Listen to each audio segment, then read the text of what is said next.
Continuamos con la serie que compartimos con el pastor, nuestro hermano Carlos, el tema de la santidad de Dios. Vamos a abordar un tema muy importante y vital para el cristiano y tiene que ver con el declive y el deterioro espiritual del cristiano. El declive y el deterioro espiritual del cristiano. Como cristianos nosotros corremos el riesgo, si no consideramos a Dios pronto en nuestra vida, corremos el riesgo de alejarnos sin darnos cuenta que aunque estemos aquí, nuestra vida está lejos de Dios. Y todo esto sucede no como accidente, sino es consecuencia de cosas que dejamos de hacer. No sé cuántos de ustedes cuando se levantan en las mañanas, se despiertan, abren los ojos y le dan gracias a Dios. Y después de darle gracias a Dios, se percatan que el día que estamos viviendo es un día de lucha, de guerra y de batalla. Porque los cristianos todos los días tenemos luchas y pruebas. No sé si usted es consciente de eso que le acabo de decir. Porque déjeme decirle que el cristiano que tiene su vida en comunión con Dios, cuando se levanta, le da gracias a Dios. Cuando se va al trabajo, encomienda a Dios su vida. Cuando está trabajando y Dios le permite tomar una decisión, consulta a Dios. Cuando regresa a casa, le da gracias a Dios porque llegó a casa. Cuando va a comer, le da gracias a Dios. Cuando va a dormir, se encomienda a Dios en la noche. Eso es lo que hace un hijo de Dios. Pero si usted, de eso que le he mencionado, no hace nada, entonces déjeme decirle que está en un peligro muy grande. ¿Sabe por qué? Porque cuando el cristiano no hace nada de eso, él piensa que puede hacer las cosas sin la ayuda de Dios.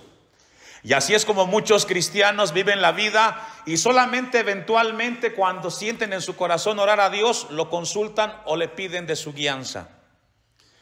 Pero esta tarde Dios quiere hablarnos y quiere traer una palabra que estremezca nuestros corazones. Dejo un apartado allí en Juez porque vamos a regresar y le invito a Jeremías capítulo 2, versículo 11 y 13. En algún momento como cristianos hemos llegado a esa condición de relajarnos. Pero quiero recordarle, iglesia, Hashem, que en nuestra vida desde que se levanta y abrimos los ojos estamos en una lucha constante. Jeremías dijo al respecto de este tema del deterioro y el descuido espiritual del cristiano. Dice Jeremías 2:11, ¿acaso alguna nación ha cambiado sus dioses? Le pregunta a Israel como pueblo. ¿Acaso alguna nación ha cambiado sus dioses, aunque ellos no son dioses? Sin embargo, mi pueblo ha trocado su gloria por la que no aprovecha. Y aquí la palabra trocar es fuerte, ¿eh? Esa palabra se utiliza para los perros, cuando devuelven lo que tienen dentro. Y Dios está hablando una palabra muy fuerte a la nación de Israel. Sin embargo, mi pueblo ha trocado su gloria, es decir, ha desechado aquello que glorifica el nombre de Dios, por lo que no aprovecha. Espantaos, cielos, sobre esto y horrorizaos. ¿Sobre qué? Sobre que el cristiano ha desechado las cosas de Dios. No le interesa. Sobre esto y horrorizaos, desolaos en gran manera, dijo Jehová. Y aquí está la respuesta de por qué Dios habla tan fuerte y tan severo. Porque dos males ha hecho mi pueblo. Me dejaron a mí, fuente de agua viva, y cavaron para sí cisternas rotas que no retienen su agua. Dos cosas había dejado Israel de hacer. Primero, dejaron a Dios. Pastor, pero yo vengo a la iglesia. De tu vida cristiana, ¿cuánto depende de Dios? Es una pregunta. ¿Cuánto depende tu vida de Dios? Porque hablábamos ejemplos de la vida del cristiano. Tenemos que ser conscientes, hermanos, que separados de Dios nada podemos hacer. Nada. Pero muchas veces nos levantamos como una rutina, ya me levanté, abrí los ojos, me dirijo a trabajar y cuando me acuerdo hago lo que Dios me pide que debo de hacer todos los días. Pero esas actitudes, esas acciones nos llevan a que poco a poco hagamos todo sin la bendición de Dios, sin consultar a Dios. Y fue lo que le pasó a Israel. No fue accidente haber llegado ahí. Porque dos males ha hecho mi pueblo. Número uno, me dejaron a mí, abandonaron a Dios. Y eso es gradual. El tema del abandono de Dios es un tema que se va dando poco a poco. Circunstancias, momentos, cosas que dejamos de hacer o que no vemos tan relevantes o esenciales, que al final terminamos siendo cristianos carnales. Y eso es peligroso.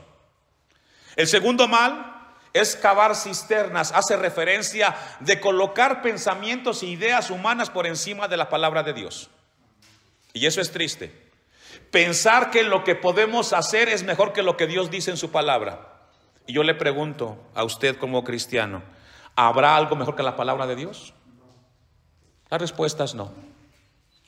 Lo mejor para usted como cristiano, como iglesia, proviene de la bendita y santa palabra de Dios. Y todo lo que pensemos o deseamos hacer solamente es eso: cisternas rotas, pensamientos de hombres que al final tienen consecuencias graves.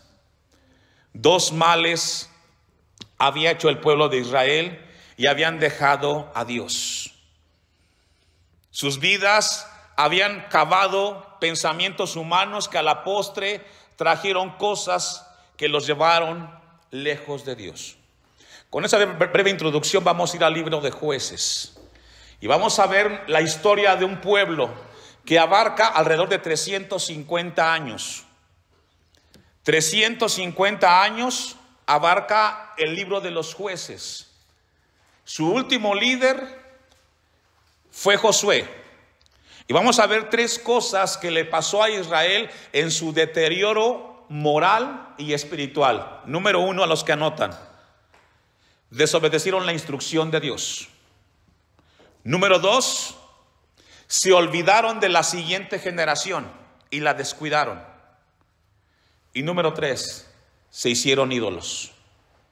Esos tres puntos son visibles y palpables cuando una persona, un cristiano, comienza a alejarse de Dios. Primero, desobedece a Dios. Segundo, se olvida de la generación que tiene con él o con ella. Y yo le pregunto a usted, ¿cuál es su segunda generación de usted? Le pregunto. Los hijos. Es triste, pero es una realidad. Podemos estar aquí en las cosas de Dios y podemos estar dejando y fuera del camino de Dios a nuestra descendencia. ¿Sabe qué es un legado? El legado es aquello que usted le deja a sus hijos para que sus hijos sigan cultivando y sigan ejerciendo y sirviendo el día que usted no esté. Y eso nos toca a los padres, trabajar con nuestros hijos. Si no lo hacemos, se va a perder esa generación y va a quedar en el olvido, como que nunca existió en ellos. Jueces 1, versículo 1. Ya dijimos que el líder, ¿quién fue? El que murió antes de este tema fue Josué, ¿cierto? Dios introdujo a través de Josué a Israel a la tierra prometida, pero vamos a ver qué sucedió. Aconteció después de la muerte de Josué, muere el líder. Y esto nos recuerda que un día vamos a morir también nosotros los adultos. Amén. Qué importante es tener presente eso. Que los hijos de Israel consultaron a Jehová diciendo: ¿quién de nosotros subirá primero a pelear contra los cananeos? Y eso es bueno. A la falta de líder, ¿es bueno consultar a Dios? Pregunto. La respuesta es sí. Es importante consultar a Dios. El día que no estemos aquí, deben de considerar los hijos, consultar a Dios. ¿Qué vamos a hacer con nuestra vida? Porque la vida seguirá si no viene Cristo. Y Jehová respondió: Judá subirá, he aquí que yo he entregado la tierra en sus manos. Y Judá dijo a Simeón, su hermano: sube conmigo al territorio que se me ha adjudicado, y peleemos contra el cananeo, y yo también iré contigo al tuyo. Y Simeón fue con él. ¿Qué fue lo que les pidió Dios a los israelitas? Que subieran a pelear y que sacaran a todos los pueblos paganos que iban a encontrar ahí. Esa fue la indicación. Van a subir cada uno de ustedes con sus descendencias y van a encontrar pueblos paganos. Habla el texto de los cananeos, por ejemplo, y cuando lleguen a ese lugar van a tener que echarlos de frente de ustedes. Esa fue la indicación que Dios le dio al pueblo de Israel. La pregunta es, ¿qué hizo el pueblo con esa indicación? Está en el texto 27 que leímos como inicio.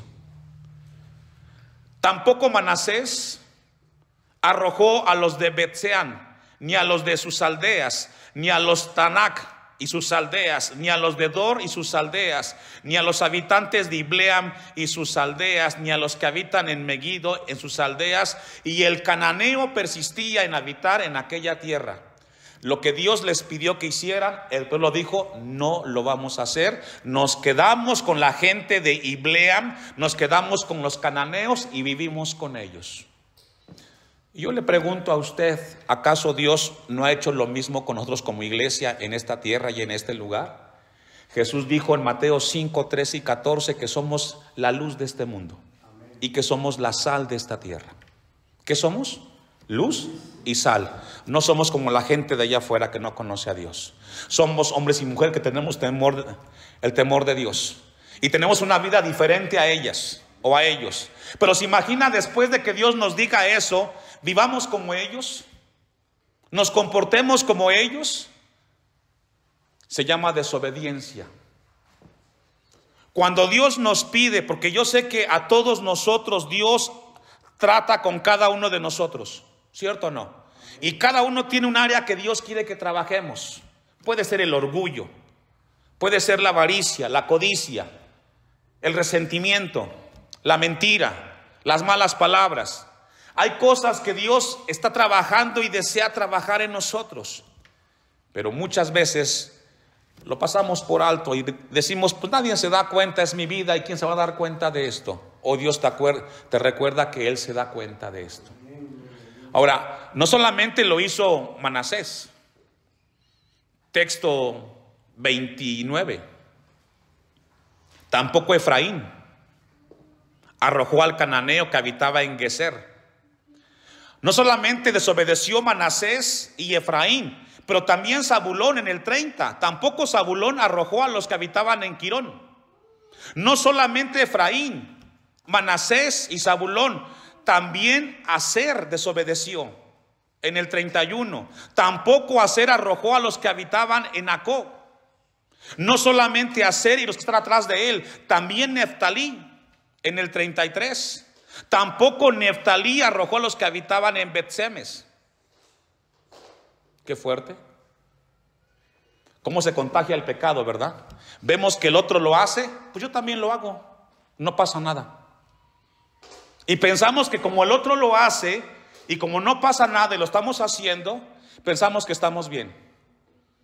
Hay un texto que sé que están ustedes considerando en esta serie de predicaciones que está en Primera de Pedro 1, 15 y 16. ¿Qué dice? Sed santos. ¿Por qué? Porque yo soy santo. ¿En cuánta parte de nuestra vida? En toda vuestra manera de vivir. Exactamente. Pero encontramos en la Biblia que las tribus de Israel se relajaron y desobedecieron a Dios, y esto contagió a todas las tribus. Y al final todos desobedecieron. Romanos 6, versículo 1 y 4. Ahora, cuando vemos esto, hermanos, esta historia en la Biblia, ¿sabe qué? No somos mejores que ellos. No somos mejores que los israelitas en el desierto. No somos mejores y quizás estamos peor que ellos, porque conocemos más de Dios que ellos no conocieron. Sin embargo, cometemos los mismos errores, pecados, desaciertos, y seguimos faltando el respeto a Dios, y cada vez estamos más lejos de Dios. Romanos 6:1. ¿Qué pues diremos? Es una pregunta. ¿Perseveraremos en el pecado para que la gracia abunde? ¿Usted qué cree? La respuesta es no. Si del pecado del mundo Dios nos sacó, de ahí Dios nos trajo, nos limpió, hizo nuevas criaturas, ¿qué tenemos que regresar a ese lugar, hermanos? No hay nada que hacer atrás. En el pasado no hay nada a qué regresar. Todo está adelante con Cristo Jesús. En ninguna manera, contesta Pablo. No puede ser. Porque los que hemos muerto al pecado, ¿cuántos son cristianos? Los que hemos muerto al pecado, pregunta, ¿cómo viviremos aún en él? ¿O no sabéis que todos los que hemos sido bautizados en Cristo, que es una señal de que hemos cambiado y entregado nuestra vida al Señor, hemos sido bautizados en su muerte? Porque somos sepultados juntamente con él para muerte por el bautismo, a fin de que como Cristo resucitó de los muertos por la gloria del Padre, ¿me ayuda a leer? ¿Cuál es esa vida nueva? ¿Cuál es la vida nueva que dice aquí el apóstol Pablo? Es la nueva vida que nosotros hemos adquirido desde el momento que le entregamos nuestra vida a Cristo. Yo le he dicho mucho esto a la iglesia. Cristiano no es un título. A veces nos preguntan, ¿y tú de qué religión eres? ¿Eres cristiano? No, eso es un título. Cristiano es un hombre y una mujer que tiene comunión con Dios, que lee la Biblia, que ora cuando se levanta, que ora en cada decisión, que consulta a Dios en su palabra, que no se mueve sin la voluntad de Dios. Ese es un cristiano. Esa es una mujer de Dios. No es la que se congrega, porque todos podemos congregarnos y estar aquí, pero no es solamente asistir, sino es vivir lo de Dios en nosotros. Y es lo que está diciendo aquí el apóstol Pablo. Una vida nueva, una vida en la cual podamos nosotros evidenciar a Cristo. Vamos a ver algunas características de esa vida de Dios. Efesios 4, 24 al 32. El apóstol Pablo, en lo que usted busca esa cita de Efesios 4, 24, dijo en 2 Corintios, de modo que si alguno está en Cristo, nueva criatura es, las cosas pasaron, viejas pasaron, he aquí todas las cosas son hechas nuevas. Es decir, en el momento que le entregamos nuestra vida a Cristo, tenemos la bendición de escribir una historia distinta de cada uno de nosotros, con la ayuda de Dios. ¿Cuál es la vida nueva, pastor? Efesios 4:24 nos habla de la nueva vida o de la vida cristiana. Y vestíos del nuevo hombre, creado según Dios. Esa es la vida nueva, una vida que nace de entregarle nuestra vida a Cristo. En la justicia y santidad de la verdad. Por lo cual, ¿desechando qué? La mentira. ¿Quién tiene que hacer esto? ¿Dios o nosotros? Nosotros. No podemos seguir siendo cristianos que omitamos y digamos cosas a medias. Debemos de ser hombres y mujeres que digamos la verdad, aunque cueste y aunque duela. Porque al final nada hay oculto debajo del sol.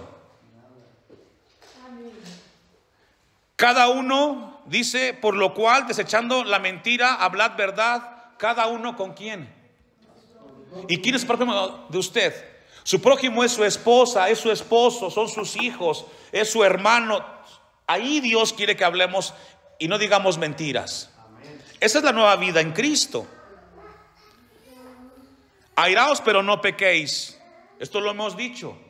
Se vale enojar, se vale molestarse, pero nunca nos da el derecho, el enojo y la molestia de poder ofender a aquel que Dios ha puesto con nosotros. Versículo 28. El que hurtaba o robaba, ¿qué?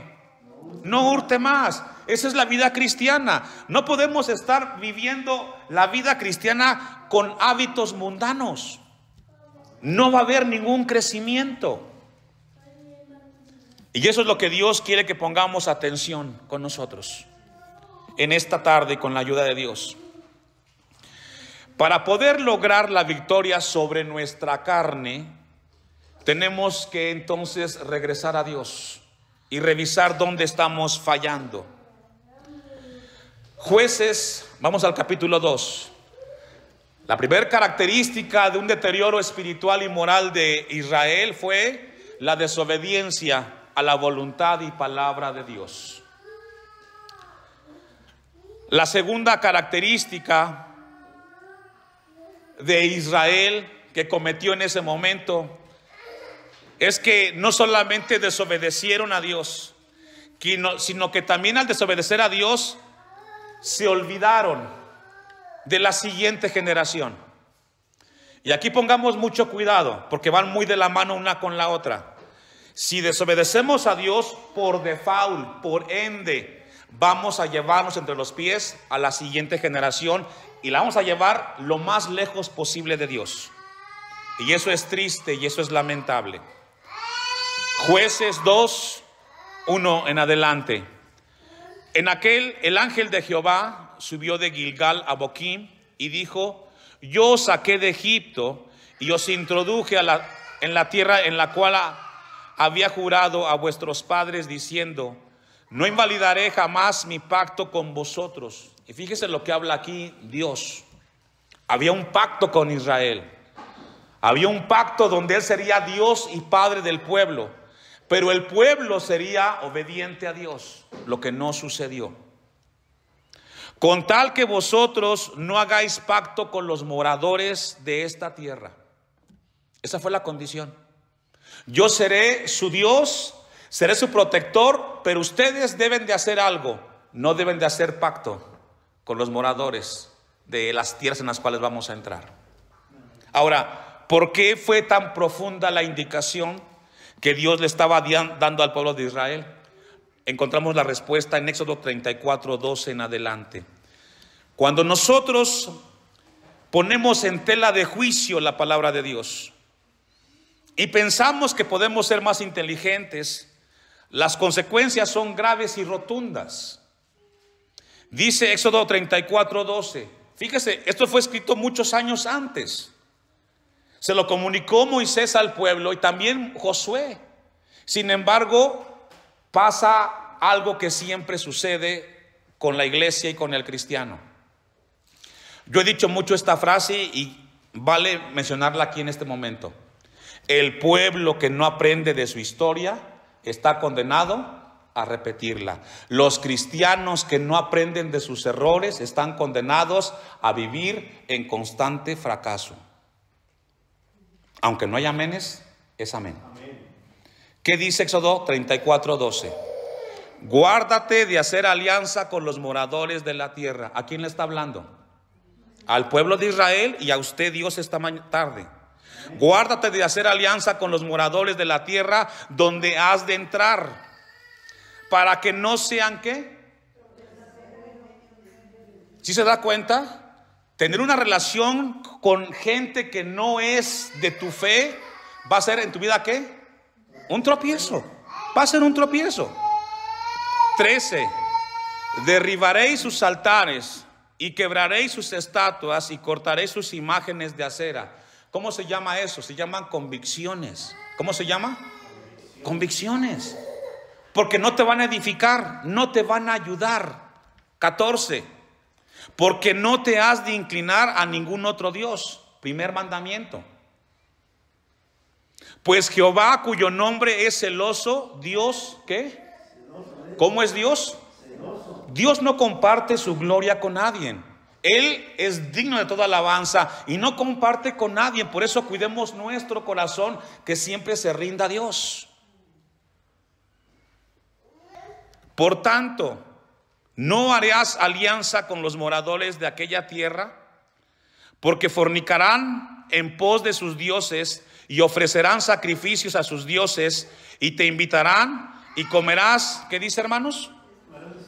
Y eso sucede, y eso es muy triste y muy lamentable. Y ahí está el consejo de Dios. 16. O tomando de sus hijas para tus hijos, y fornicando sus hijas en pos de sus dioses, harán fornicar también a tus hijos en pos de los dioses, ¿qué dice? Y así es como se diluye la vida del cristiano. Regresemos al libro de Jueces. Capítulo 2, versículo 8 y 10. Pero murió Josué, hijo de Nun, siervo de Jehová, 110 años. ¿Murió grande Josué? Sí, pero ¿qué cree? Murió. Y esto nos recuerda y nos habla que inevitablemente partiremos de esta tierra. 9. Y lo sepultaron en su heredad en Timnat Sera, en el monte de Efraín, al norte del monte de Gaz.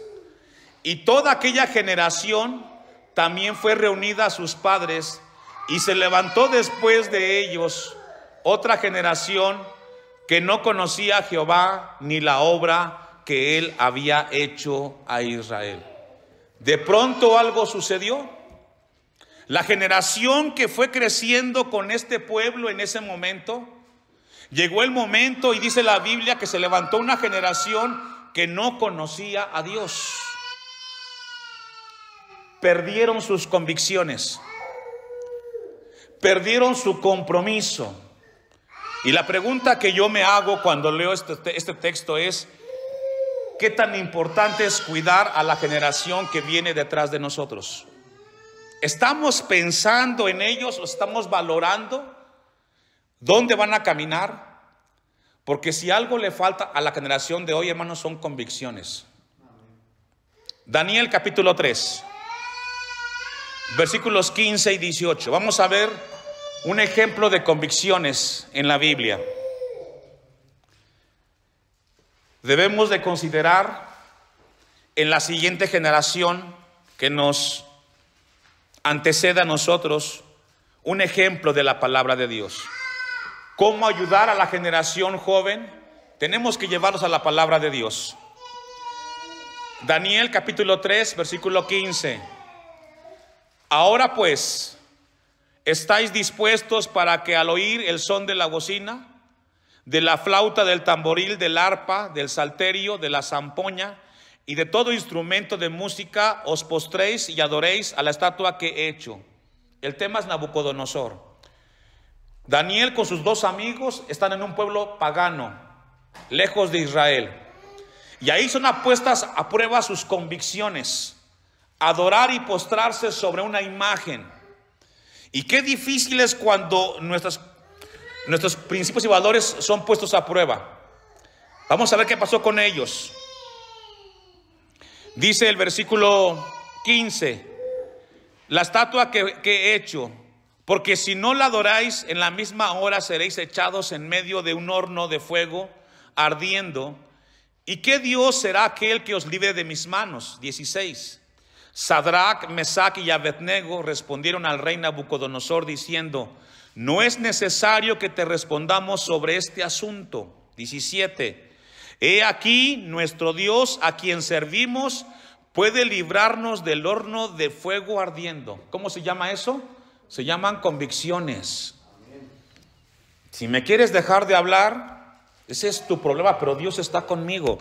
Y si algo le hace falta a la generación joven de hoy, cristiana, es convicciones. ¿Qué les falta? Firmeza, seguridad en lo que han creído. Porque si no, serán arrastrados, serán llevados y cada vez estarán más lejos de Dios. Dice el 17: he aquí nuestro Dios, a quien servimos, puede librarnos del horno de fuego ardiendo, y de tu mano, oh rey, nos librará. Y si no, sepas, oh rey, que no serviremos a los dioses, ni tampoco adoraremos la estatua que has levantado. Y si Dios no hiciera nada conmigo, tenlo por seguro que yo solamente a Dios serviré. Son convicciones que le hicieron falta al pueblo de Israel en el libro de los Jueces. Vamos sobre el final. Segunda de Timoteo, capítulo 4, versículo 7. Segunda de Timoteo 4, 7.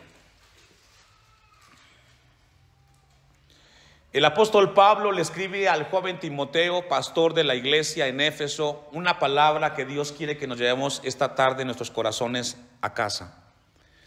He peleado la buena batalla. Han habido muchas guerras que los hombres han realizado y todas ellas han sido inútiles porque solamente hemos encontrado muerte y derrame de sangre. Pero hay una batalla que en la Biblia es importante y es digna de ser peleada, y es la batalla del cristiano. ¿Sabe por qué? Porque en esta batalla se pelea por cosas eternas, como la salvación, como el perdón, la bondad y la misericordia, y vale la pena pelear la batalla de la fe porque está de por medio nuestra eternidad y hay que pelearla. Y dice el texto: he peleado la buena batalla, y hasta el final tenemos que verla como una pelea y una lucha. Yo le pregunto a usted esta tarde, ¿Le costó llegar aquí a la iglesia? Claro que sí.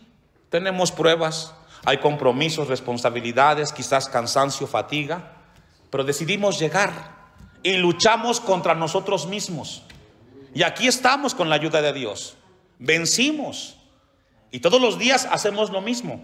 Cada culto es una batalla, una lucha. Iré al culto, pero estoy cansado, pero no he comido, pero me falta esto. Y luchamos en la mente. Y cuando vencemos, llegamos aquí. Y gracias a Dios por ello. He peleado la buena batalla, he acabado la carrera, he guardado la fe. Hermanos, iglesia Hashem, no solamente es pelear la batalla, es terminar la vida en Cristo. Y terminarla firme, y de pie, y sirviendo a Dios, y caminando con Dios.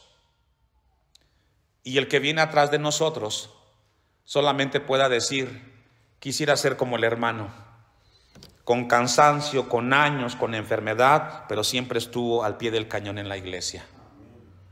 Y de esos hombres y mujeres Dios desea en esta iglesia. Hombres que marquen precedente, que se hable de ellos cuando no estemos, y que diga la iglesia: hombres que caminaron con Dios y sirvieron a Dios. Gloria a Dios. Y se requiere para eso compromiso y amor a Dios.